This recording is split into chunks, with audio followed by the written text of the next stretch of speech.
नमस्कार, मैं हूं आकांक्षा। आप देख रहे हैं आईबीसी 24। रात के 10 बज रहे हैं और वक्त हो गया है 10 बजे रात, पूरे दिन की बात। जी हां, इस बुलेटिन में आज पूरे दिन की हम आपको बात करेंगे, जो भी बड़ी खबरें रहे उनका पूरा रिपोर्ट आप तक पहुंचाएंगे। और इस बुलेटिन की शुरुआत करेंगे रायसेन से मिल रही इस वक्त की बड़ी खबर के साथ। जिला अस्पताल में छत का प्लास्टर गिर गया है। प्लास्टर गिरने से अस्पताल में जो मरीज भर्ती थे वो घायल हो गए हैं। बताया जा रहा है कि मरीज के दोनों पैरों के पंजे में चोट आई है। भर्ती मरीजों को अब दूसरी जगह शिफ्ट किया जा रहा है। आपको बता दें, इस बिल्डिंग को तोड़कर नई बिल्डिंग बनाई जानी, लेकिन उससे पहले ही पुरानी बिल्डिंग का छत का प्लास्टर गिर गया है। तस्वीरें भी हम आप तक जरूर पहुंचाएंगे। इस वक्त की बड़ी खबर, प्लास्टर गिरने से जो वहां पर मरीज भर्ती थे वो घायल हो गए हैं। मरीज के दोनों पैरों के पंजे में गंभीर चोट आई है।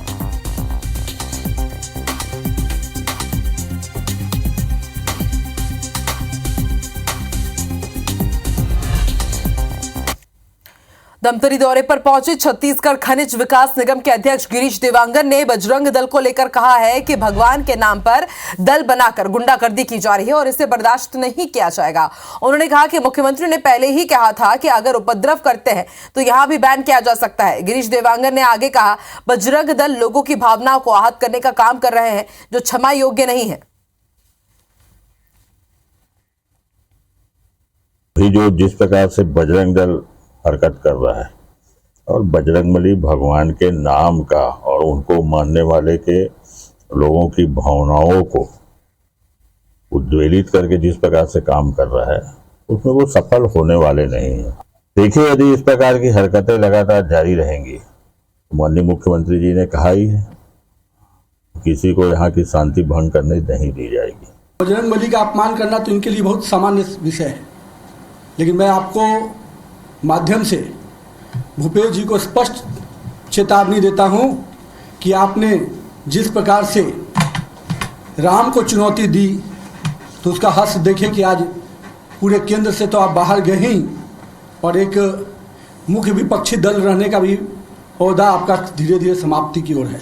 दरअसल नितिन नवीन उनको नहीं मालूम, उनको आगे छत्तीसगढ़ की संस्कृति का अध्ययन करना चाहिए और ध्यान देना चाहिए कि इसी छत्तीसगढ़ में जिस माता कौशल्या के मंदिर का जीर्णोद्धार किया गया है, उन्हीं माता कौशल्या के मंदिर के 5 किलोमीटर दूर में 3 दशक से भारतीय जनता पार्टी के नेताओं ने भगवान राम को ताले में बंद करके रखा था। अयोध्या में भगवान राम के गर्भ का ताला किसने खुलवाया था? कांग्रेस पार्टी के प्रधानमंत्री स्वर्गीय राजीव गांधी जी ने ताला खुलवाया था। जबलपुर पहुंचे मंत्री फग्गन सिंह कुलस्ते ने कर्नाटक चुनाव के मैनिफेस्टो में बजरंग दल पर बैन लगाने की घोषणा पर कहा कि बजरंग दल देश हित और समाज के क्षेत्र में काम करने वाली संस्था है। कांग्रेस को इन सब बातों पर ध्यान रखकर विचार करना चाहिए था। कांग्रेस को पिछली घटनाएं जो 1975 और 76 में हुई थी उसे याद रखने की नसीहत भी केंद्रीय मंत्री कुलस्ते ने दी है। पिछली घटना आप देखेंगे 75-76 में जब एक बार बैन किया था कांग्रेस ने, तो कांग्रेस का डेरा उखाड़ दिया था पूरे हिंदुस्तान के लोगों ने। 77 में इतनी बुरी हार हुई थी। और ये देखिए, सार्वजनिक हित में, देश हित में, समाज हित में काम करने वाले कोई भी संगठन हो, उन पे बैन लगाने की बात करना मुझे लगता है ये ठीक नहीं है।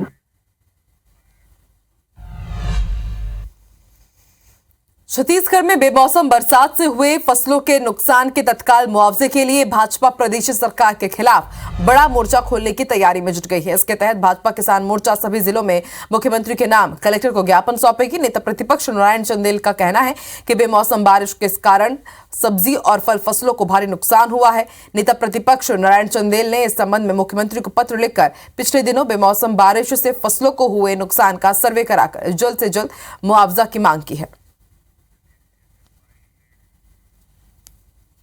आज दिनांक तक एक कमेटी बना दिए हैं और आज दिनांक तक इस क्षतिपूर्ति के लिए ना इसका कोई पटवारी आरआई पहुंचा है, खेत तक के कुछ नहीं है। हम आने वाले समय में कल या परसों में हम एक बार और इनको ज्ञापन देकर के चेतावनी देंगे, नहीं तो फिर इसके लिए किसानों के लिए उग्र कदम उठाएंगे। पिछले अनेक दिनों से पूरे छत्तीसगढ़ प्रदेश में रबी की फसल बर्बाद हुई है। हमारी मांग है कि छत्तीसगढ़ की सरकार उसका तत्काल सर्वे करवाए और अतिशीघ्र जो प्रभावित किसान हैं उसे पर्याप्त और उचित मुआवजा दे। इसके लिए हमने शासन का पत्र भी लिखा है। दुर्ग में धर्मांतरण के शक में जमकर बवाल हुआ। हिंदूवादी संगठनों को खबर लगी थी कि दुर्ग के निजी इंग्लिश मीडियम स्कूल में बड़ी संख्या में बच्चों को रखकर उन्हें ईसाई धर्म की शिक्षा दी जा रही है। उन्हें धर्म परिवर्तन के लिए प्रेरित किया जा रहा है। जानकारी मिलते ही हिंदूवादी संगठन स्कूल परिसर पहुंचकर जमकर हंगामा किया। इस वजह से घंटों तक स्थिति तनावपूर्ण बनी रही। जब पुलिस और प्रशासनिक अधिकारियों ने वहां जाकर के मामला शांत कराया, तब जाकर के माहौल शांत हुआ। पुलिस और प्रशासन की जांच के बाद ये पाया गया कि स्कूल में 3 दिनों से प्रशिक्षण कार्यक्रम का आयोजन किया गया था, जिसमें 197 बच्चों को धर्म और नैतिक शिक्षा दी जा रही थी। वहीं प्रदर्शन के दौरान ईसाई धर्म के लोग बड़ी संख्या में एकत्रित हुए और उन्होंने भी जमकर नारेबाजी की, इसलिए स्थिति तनावपूर्ण बन गई थी। कम्युनिटी के ही बच्चे थे और उन्हें बाइबल और ईसा मसीह के बारे में उनका कुछ रीट्रीट करके एक कार्यक्रम संचालित होता है हर साल, वो कुछ कार्यक्रम था, तो उसी के संबंध में वहाँ पे कार्यक्रम चल रहा था। 97 बच्चे थे टोटल। हमने उनकी अटेंडेंस शीट ली और एक एक बच्चों से बात किया।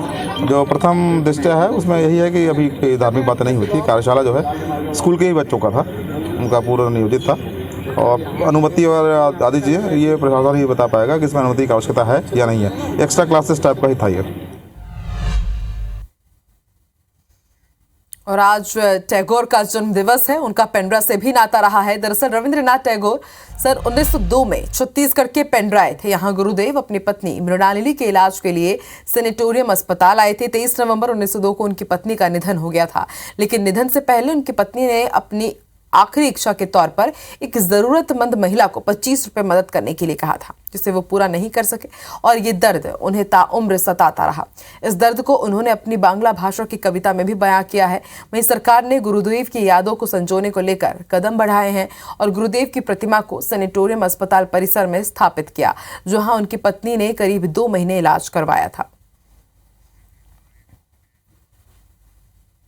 रविन्द्रनाथ जी टैगोर जैसा व्यक्तित्व हमारे देश में आए और उन्होंने सिर्फ नोबेल पुरस्कार ही नहीं जीता, बल्कि देश के हर व्यक्ति के दिल को जीता।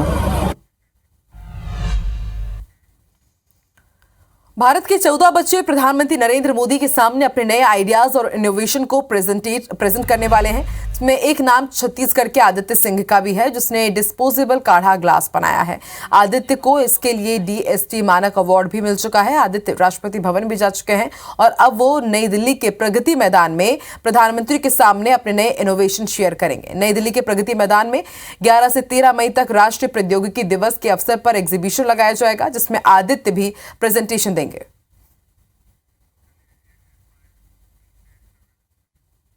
छत्तीसगढ़ के कक्षा 9वीं के आदित्य सिंह ने एक काढ़ा ग्लास बनाया है। आदित्य की इस प्रतिभा को देखते हुए उन्हें DST का मानक अवार्ड भी मिला है और वे राष्ट्रपति भवन भी गए थे और अब आदित्य प्रधानमंत्री मोदी के सामने अपनी इस प्रतिभा को दिखाने वाले हैं। आदित्य से बात करते हैं और जानते हैं कि इस काढ़ा ग्लास में ऐसा क्या खास है और क्यों ये ग्लास खास बनता है।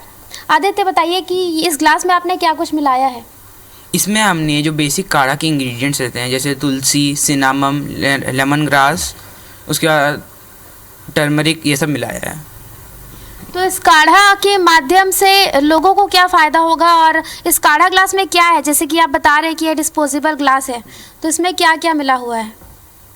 ये काढ़ा ग्लासेस बने हैं जो इसमें हमने सिर्फ एक बायोडिग्रेडेबल पेपर की एक लेयर ली है और 2 साल के पत्तों की लेयर ली है, तो ये कम्प्लीटली बायोडिग्रेडेबल रहता है। कुछ दिनों में ही ये मिट्टी में मिल जाता है। इसमें हमने जो मैश भी लिया है वो हमने जो राइस के जो धागे बनते हैं उससे हमने उसको बनाया है और उसके अंदर जो इंग्रेडिएंट्स है वो भी सब वेजिटेबल रिलेटेड हैं, तो सब मिल जाते हैं और उल्टा अच्छे रहते हैं सॉइल के लिए।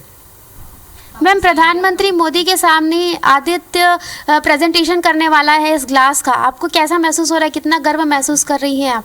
ऑब्वियसली मुझे बहुत अच्छा लग रहा है, एक माँ होने के नाते आपके बच्चे को कुछ अच्छा अवार्ड मिलता है तो आपको तो गर्व की अनुभूति होती है, तो ये अपने आप में मतलब हमारे लिए बहुत गर्व की बात है।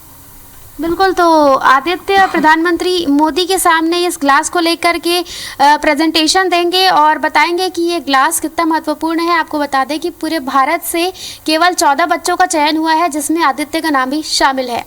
कैमरामैन रमाशंकर के सरवानी के साथ सुप्रिया पांडे, IBC 24 रायपुर।